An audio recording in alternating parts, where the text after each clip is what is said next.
humorous aspect to it, but I'm not making fun of the scripture. I think you'll definitely see. My thought for tonight is check the springs. Check the springs. Chapter 7, Mark chapter 7, begin with verse 1. Then came together unto him, that's Jesus, the Pharisees and certain of the scribes which came from Jerusalem. And when they saw some of his disciples eat bread with defiled, that is to say, with unwashen hands, they found fault. Does this sound like what we might look around and see today?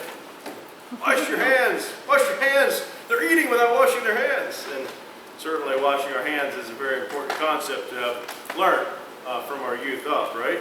But the Pharisees and all the Jews, except they wash their hands oft, eat not, holding the traditions of the elders. And when they come from the market, wise market, except they wash, they eat not. I mean, I was amused just how that applies to me. I'm not trying to take it out of context, but when they come from their business, except they wash, they eat not. They were more concerned about the ceremonial cleansings and all that. Many other things it says here there be, which they have received to hold, as the washing of cups, pots, brazen vessels, of tables. The Pharisees and scribes ask him, why walk not thy disciples according to the tradition of the elders, but eat bread with unwashed hands? He answered and said to them, well hath Isaiah prophesied of you hypocrites, as it is written, this people honoreth me with their lips, but their heart is far from me. They honor me with their lips, but their heart is far from me. Howbeit in vain do they worship me, teaching for doctrines the commandments of men. For laying aside the commandment of God, ye hold the tradition of men, as the washing of pots and cups, and many other such like things ye do. I'm going to skip down just a little bit to verse 15, and it says, there is nothing from without a man that entering into him can defile him, but the things which come out of him, these are they that defile the man. If any man have ears to hear, let him hear. And then he goes on a little bit further down, verse 19, verse 18, he says, unto them, are you so without understanding also? Do you not perceive that whatsoever thing from without entereth into the man, it cannot defile him? Because it entereth not into his heart, but into his belly, and it goeth out into the draught, purging all meats. Basically just saying it passes through, and it is no more. And he said, that which cometh out of the man, that defileth the man. For from within, out of the heart of man, come these evil thoughts, adulteries, fornications, murder, thefts, covetousness, wickedness, deceit, the whole list. Let's ask God to help us. Dear Lord, I pray that you'd apply this truth to our hearts and lives tonight, that you would help us to check the spring, so to speak, in our life. Speak to us and help us to be obedient. In Jesus' name, amen. So I was a little bit amused as I just thought of our contemporary application of that. But further beyond that is this truth, that those things, though they might make us sick, things like that definitely aren't good to not eat, to eat without our hands washed. It's not a good thing, right? It might make us sick. But what really matters, the spiritual life, that's not what's going to affect us. It's what comes from deep inside our heart. Now, we could argue that those things are influenced by what we read and what we think on, and what we see and what we view, right? So we could argue that. Let me tell this story, and I think you'll understand where we're headed. Peter Marshall, he was a Presbyterian minister that was U.S. chaplain back in 1946 to 1948. He told this story in one of his sermons. Once upon a time, a certain town grew up at the foot of a mountain range. It was sheltered in the lee of the protecting heights, so that the wind that shuddered at the doors and flung handfuls of sleet against the window panes was a wind whose fury was spent. High in the hills, a strange and quiet forest dweller took it upon himself to be the, quote, keeper of the springs. He patrolled the hills, and wherever he found a spring, he cleared its brown pool of silt and fallen leaves, of mud and mold. He took away all from the spring that was foreign, so that the water could bubble up through the sand and run clean and pure down through the village. It leaped over the rocks and dropped joyously in crystal cascades until, swollen by other streams, it became a river of life to the busy town. Mill wheels were whirled by its rush, Gardens were refreshed by its waters. Fountains threw it like diamonds into the air. Swans sailed on its limpid surface, and the children laughed as they played on its banks in the sunshine. But the city council was a group of hard-headed businessmen. They scanned the civic budget, and they found in the budget the salary of the keeper of the springs. The keeper of the purse said, "Why should we pay this romance ranger? We never see him, and he is not necessary to our town's work life. If we'll just build a reservoir just above town, we can dispense with his services and save his salary." Therefore, the city council voted to dispense with the unnecessary cost of a keeper of the springs, and they built a cement reservoir. So the keeper of the springs was now laid off of his job. He no longer visited the brown pools. He no longer watched from the heights. For the things in the pools. What he did watch for, he watched as they built the reservoir. When it seemed like it was finished, it soon filled up with water, to be sure, but the water did not seem to be the same. It was not as clean. A green scum soon befouled its stagnant surface. There were constant troubles with the delicate machinery of the mills, for it was often clogged with slime, and the swans found another home above the town. Alas, an epidemic raged, and the clammy yellow fingers of sickness reached into every home in every street and lane. The city council met again. Sorrowfully, it faced the city's plight, and frankly, it acknowledged the mistake of the dismissal of the keeper of the springs. They sought him out of his hermit hut in the high hills, and they begged him to return to his former labor. He gladly agreed, and he began once more to make his rounds. It was not long until pure water came down under the tunnels of ferns and mosses to sparkle in the cleaned reservoir. Mill wheels turned again as of old. The stench disappeared, the sickness waned, and the children who had been convalescent inside now played in the sun and laughed again, and the swans came back. What happened? Things clogged up the springs. The spring was not the problem, right? It was because it needed cleaned out. So I ran across, if you are ready to turn to that one I first told us, Proverbs 25:27. I ran across this week. While you're turning to that, I'll just tell you that this story I just shared, the application, if I understand right, from the original application, he was talking about mothers, how mothers in the homes are the keepers of the springs. And when their job is not done, then the world gets to be a mess. But I would say we can look around, can't we, at governments? We can look around at all different kinds of institutions who have said, well, it's not really necessary to have the things of God. It's not really necessary to meddle in other people's business. It's not really necessary. And it's not too long until its demise happens. That same, where I got this quote, it said, "No nation has ever made any progress in a downward direction. No people ever became great by lowering their standards. No people ever became good by adopting a looser morality.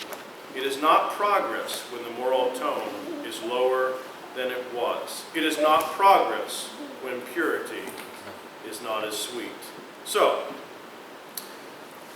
we need keepers of the springs, this person said, who will realize what is socially correct may not be morally right. Proverbs 25:27. Somebody want to read that to us? I think I read the wrong one. I'm good at that, lady. I wonder if it's 27:25.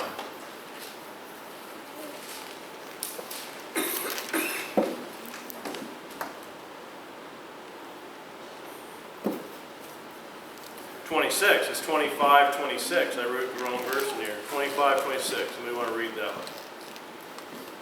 A righteous man falling down before the wicked is as a troubled fountain in a corrupt spring.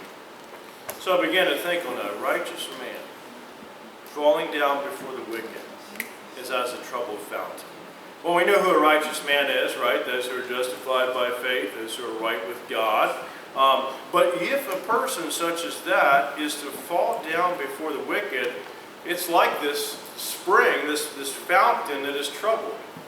Again, nothing wrong with the fountain, nothing wrong with the spring. It's the stuff that gathered up around it, right? I want to make the case that corrupt springs are a disgrace. Matthew Henry said, "For the righteous to fall into sin in the sight of the wicked, for them to do anything unbecoming their profession." So that's one aspect of what it means for the righteous man to fall down before the wicked, is for us to fall. We trespass. We don't do what we should. We step aside. We sin. We do wrong things. That is one aspect of what it could mean for a person who was right with God to do something wrong. And in the process, it infects others and it emboldens them to do likewise. So we have to be careful because each of us have influences, right? Secondly, another opportunity for the righteous to fall could be when the righteous are oppressed. And we truly see this, don't we? Persecution. And that's a troubling of the fountain of justice, so to speak. And then thirdly, he said, for the righteous to be cowardly, to truckle to the wicked, to be afraid of opposing his wickedness, and basely yield to him. So, a righteous man falling down, this could be done by sin in his life, where he does what's wrong. This could be done by around him, the persecution of righteous men. And thirdly, and I think this is a very likely possibility as well, is that it could be done by him not being courageous. How many times have you and I been tempted to not be courageous and take our stand the way we should, but rather to kind of fall down before the wicked and to leave our phones on? There we go. How does it do that when it's on Do Not Disturb? Okay.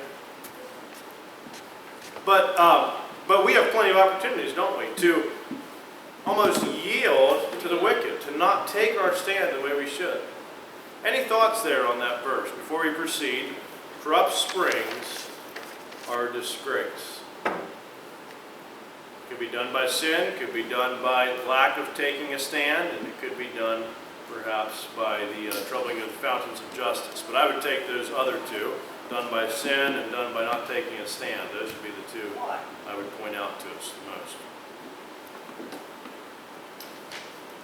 Begin to ask ourselves in our lives, what are some ways the righteous can fall? Perhaps your spring of spiritual life, the mold, if you will, or the sticks that have stopped up the spring in your spiritual life could be the stick of indifference. I think Samson's a good example of that, isn't he? Indifference. Samson, the Nazirite law, the rules, for being a Nazirite would say that he should not eat from the vineyards. Can I ask you, if he was not to eat from the vineyards, why was he found in the vineyard? Why was he even there? Why are you and I in places where temptation is? Samson had this attitude in Judges chapter 14, verse 3. Get her for me, for she pleaseth me well. He wanted the woman he wanted. He wanted what he wanted. He came to the vineyards. No surprise that he got himself in trouble in the vineyard, right? But why was he even in the vineyard? He shouldn't have been there. Sometimes God puts things in our life to kind of guard us, to kind of protect us. Later on in Samson's life, in Judges 16:20, we see this. The Philistines, Delilah had shaved his head, if you remember that part of the story. And she said, the Philistines be upon thee, Samson.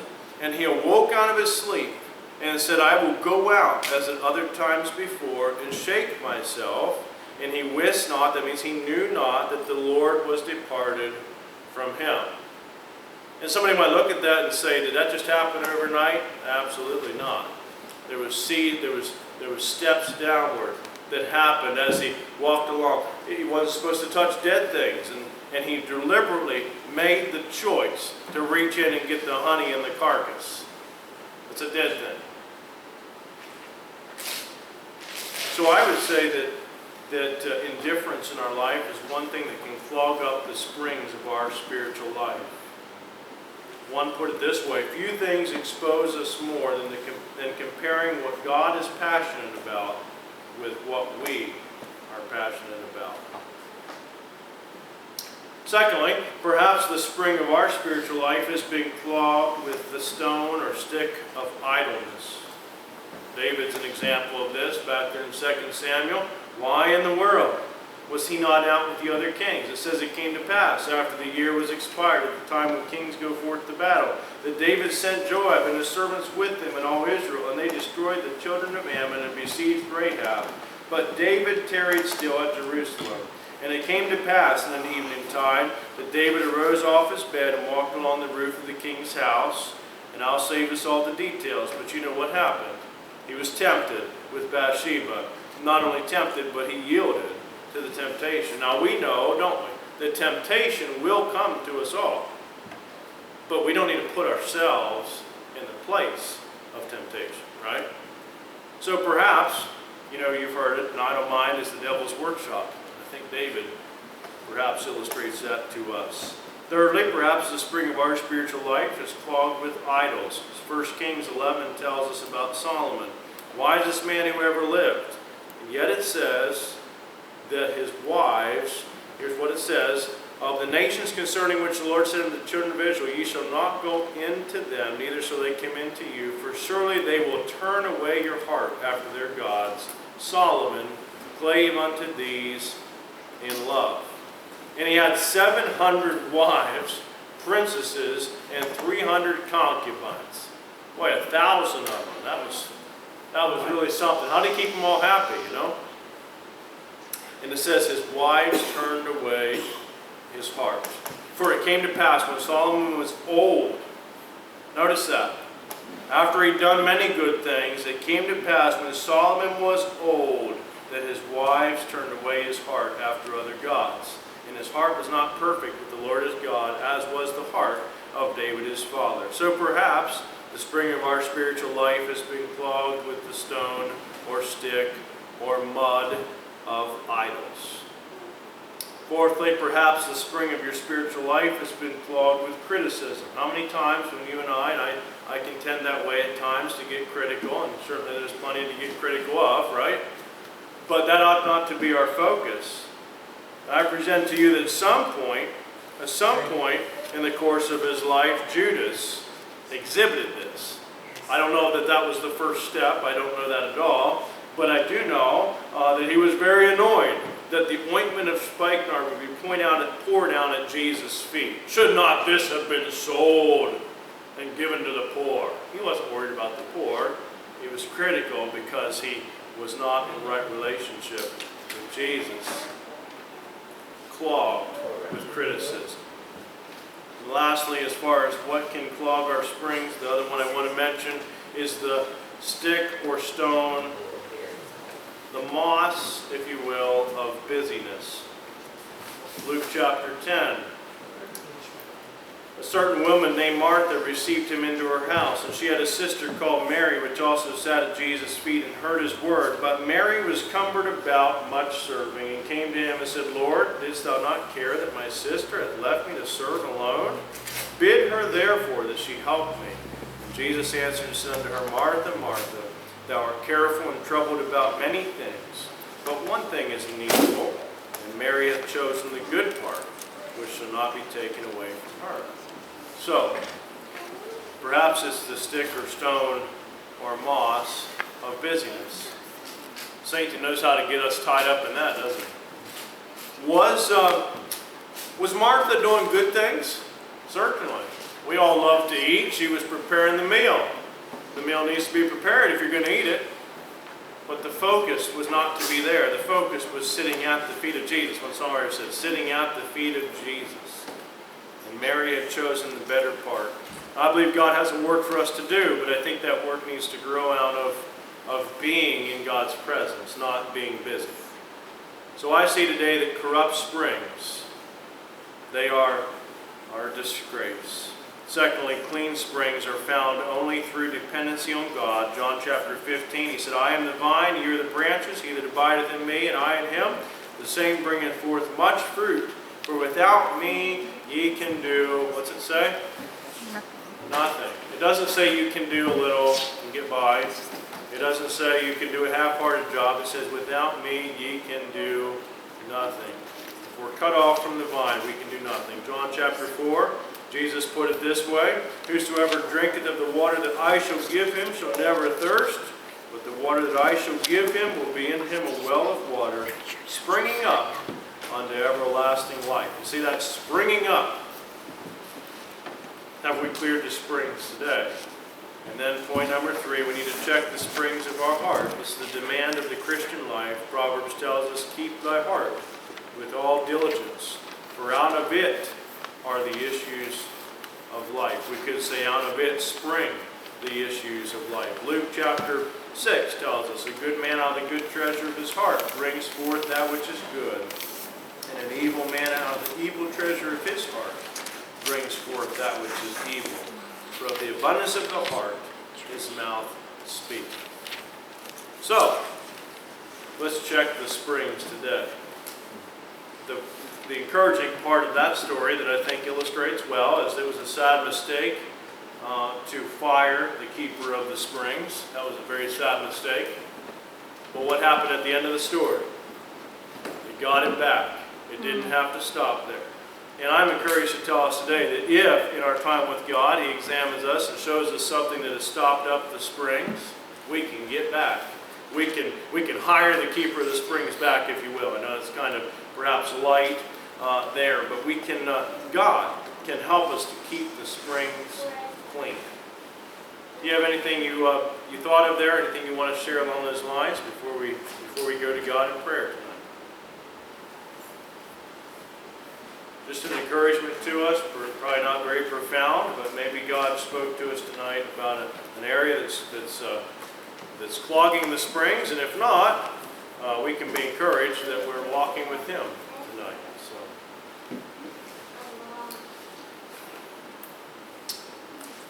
all right, let's go to the Lord in prayer. Some prayer requests here. Let's continue. Remember the Kramers in prayer. They have some sort of sinus infection, especially Sister Kramer, so just keep them in prayer there. Darlene and Frank, keep them in prayer. Of course, Frank to get saved. Continue to pray for Brother Keister asked this morning for wisdom as far as the upcoming trips this fall. Sister Moyer, I believe there's a request for that as well. I think she passed away. I pray for her family. Pray for those involved with COVID, like that have it. Pray for recovery there. Danny and Patty, I believe Patty requested prayer this morning there. Ronnie and Tommy, that would be Judy Parker's sons. So keep Ronnie and Tommy in prayer. Pray for our nation. Pray for our church family. Betty, that would be Carrie's sister. She was mentioned this morning. Praise for Charles Hummer that he no blockage found. Praise the Lord. Continue to remember Eddie in prayer physically there. Karen, keep her in prayer.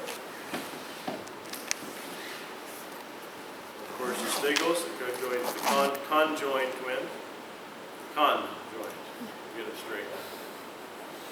I got it right now. My wife told me I kept saying co. You get the idea. Shirley Hartman, that's Gary's mom. Keep her in prayer. Gloria Hartman, and that would be Wally's